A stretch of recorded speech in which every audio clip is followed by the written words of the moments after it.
একটা ফাংশনে, আমি নাম বলছি না, সেই অনুষ্ঠান খুব হাই প্রোফাইল একটি অনুষ্ঠানে আপনি কিন্তু খুব ক্যাজুয়ালি যেভাবে এই যে জলটা এখন খাবেন ঠিক সেভাবেই বাকিদের সাথে বসছেন, সেখানে প্রেস আছে, ক্যামেরা আছে, আপনার কোনো অসুবিধা হয় না? মানে এই আমেরিকান স্টাইলটা ভারতে তো একটা ট্যাবু আছে, মানে নেতারা মদ্যপান করবে না, নেতাদের প্রেম থাকবে না, নেতাদের জীবনটা একটু আলমারির মধ্যে থাকবে।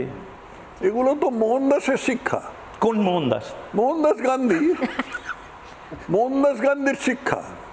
আমার ধর্মেও বারণ নয়, আইনেও বারণ নয় মদ্যপান। শ্রীকৃষ্ণের বড় দাদা যে বলরাম, তিনি তো খুব বিয়ে করতেন, মানে তিনি রীতিমতো মদ খেতে ভালোবাসতেন। মাধ্যি, হ্যাঁ, মাধ্যি বা গৌরী নানা রকম ছিল তখন, সোমরস ইত্যাদি তো ভালোবাসতেন। যে আমাদের ধর্ম, রথযাত্রার সময় উনি মাঝে মধ্যে পড়েও যান এবং সেটা মানে অশুভ নয়, পড়ে যান। পুরীতে বলা হয় একটু মত্ত অবস্থায় বলরাম, হ্যাঁ হ্যাঁ বলরাম পড়ে যান, আদৌ এ নয়। সেখানে শ্রীকৃষ্ণ, বলরাম এবং সুভদ্রা তিনজনে থাকেন। আমাদের হিন্দু দেবদেবীরা, মানে দেবদেবীদের মধ্যে কয়েকজন আছেন যাদের যাদের একেবারে আদর্শ বলে ধরা হয় আর কি। তার মধ্যে দেবাদিদেব মহাদেব শিব আছেন, যে জন্য ওর মাথায় কন্ডম পরাবার জন্য আমি সায়নী ঘোষের নামে এফআইআর করেছিলাম।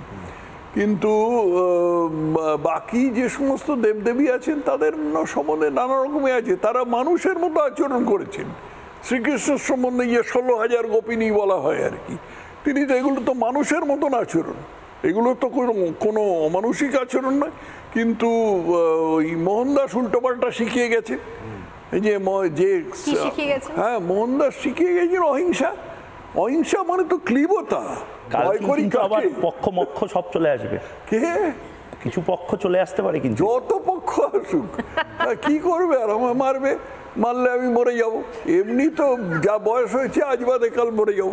হ্যাঁ, এবং উনি তো এই প্র্যাকটিসও গোপন রেখে গেছেন, ওনার ব্যক্তিগত জীবনের প্র্যাকটিস উনি গোপন রেখেছেন, সেটাও শিখিয়ে গেছেন পলিটিশিয়ানদের নাকি এটা ব্যক্তিগত জীবন থেকে, সেখানে নাকি নিজেকে পরীক্ষা নিরীক্ষা করার বিভিন্ন রকমের পদ্ধতি থাকে, সেটাকে উনি গোপন রেখে গেছেন। ওইটার ব্যাপারে যাবে যে নোয়াখালীতে যা উনি করেছিলেন সেটা ওই নির্মল কুমার বসু লিখেছেন। নির্মল কুমার বসু শুধু না, এও লিখেছেন, এই যে মহিলার কথা বলছিলাম অশোকা গুপ্ত লিখেছেন। এবং এইগুলো দেখে কি ওর কিছু সঙ্গী এত তিতিবিরক্ত হয়ে গেছিল, তাই ওর আত্মীয় স্বজনই ছিল, যে তারা নোয়াখালী ছেড়ে চলে যাচ্ছিল, এরকম ব্যাপার। তো গান্ধীকে আমি কোনোভাবেই আদর্শ পুরুষ মনে করি না। আর যে জাতির পিতা বলে, কে বলেছে জাতির পিতা, কে বলেছে, এই খেতাবটা কে দিয়েছে? আমরা সবাই পড়েছি, সবাই শিখেছি, সবাই পড়েছো, কোথায় পড়েছো?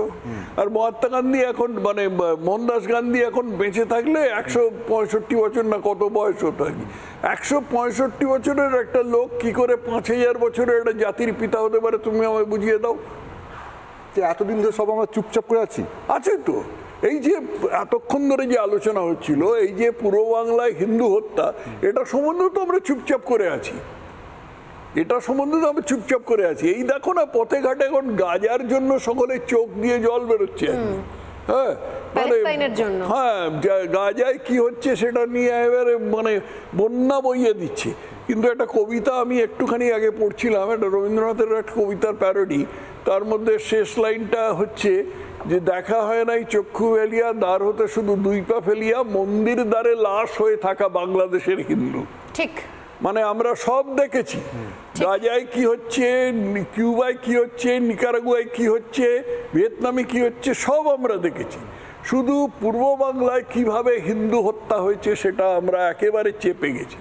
এবং চেপে যাওয়ার কিছু কারণ তো আমি ব্যাখ্যা করলাম, আরো 2-1টা কারণ বলে দিই। একটা কারণ হচ্ছে এই মোহনদাসের শেখানো ভুল ভ্যালু সিস্টেম, মূল্যবোধ। সেই মূল্যবোধের মূল কথা হচ্ছে, যেটা মোহনদাস সকলকে শিখিয়ে গিয়েছিল, যে মুসলমানের সম্বন্ধে কোনো অন্যায় কথা বলা চলবে না। এই জিনিসটা আমার সব সময় অত্যন্ত ঘৃণ্য লেগেছে। হিন্দু অন্যায় করলে অন্যায়, মুসলমান অন্যায় করলে অন্যায়, খ্রিস্টান অন্যায় করলে অন্যায়। 1981 সালে কেরালাতে মালাবার অঞ্চলে মানে উত্তর কেরালায়, তখন ওটা ব্রিটিশ ভারতের মধ্যে ছিল, সেখানে 1881 না 1921 সালে 1921 সালে সেই মালাবারে একটা হিন্দু হত্যা হয়েছিল, পাইকারি হিন্দু হত্যা। সেখানে আনুমানিক 10,000 হিন্দু মারা গেছিল, খুন হয়েছিল আর কি, মুসলমানদের হাতে খুন হয়েছিল। সেটাকে একটু রেখে ডেকে মোপলা রেবেলিয়ন বলে বলা হয়। যারা খুন করেছিল তাদের মোপলা বলে। মোপলা ওই কেরালার ওই অঞ্চলের মুসলমানদের নাম মোপলা। এই মোপলা রেবেলিয়ন বলা হয়। রেবেলিয়ন কিসে? মোপলা বিদ্রোহ। হ্যাঁ, মোপলা বিদ্রোহ। মোপলা বিদ্রোহ নয়, মোপলা হিন্দু হত্যা। কিন্তু 10,000 হিন্দুকে খুন করা হয়েছিল, এবং সেই যে 10,000 হিন্দুকে খুন করা হয়েছিল তাদের সম্বন্ধে মোহনদাস বলেছিল যে না, যারা খুন করেছে তারা অত্যন্ত ধর্মভীরু এবং তারা তারা অত্যন্ত সাহসী।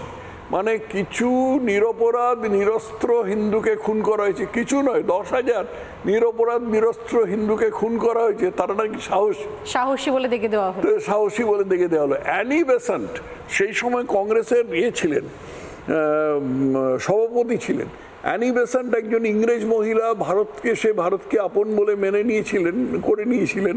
সেই অ্যানি বেসান্ট পর্যন্ত মোহনদাসের নিন্দা করেছিলেন, কিন্তু মোহনদাস তারপরে চালিয়ে গেছেন এই জিনিস।